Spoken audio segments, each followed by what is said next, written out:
സ്വയംവരത്തിന്റെ യാത്ര എന്നതിലുപരി ഒരു വലിയ തീർത്ഥയാത്ര തന്നെ സാവിത്രി നിർവഹിച്ചു.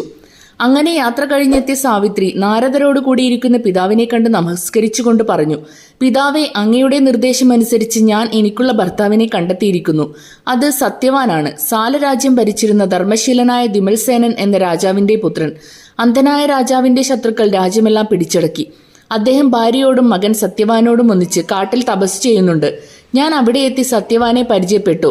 അദ്ദേഹത്തെ ഭർത്താവായി മനസ്സാ വരിച്ചു കഴിഞ്ഞു. അത് കേട്ട് സന്തോഷിച്ച അശ്വപതി പുത്രിയെ അനുമോദിച്ചു. ശേഷം നാരദനോട് സത്യവാനെ പറ്റിയുള്ള വിവരങ്ങളും വിവാഹം ശുഭമായി തീരില്ലേ എന്നും ചോദിച്ചു.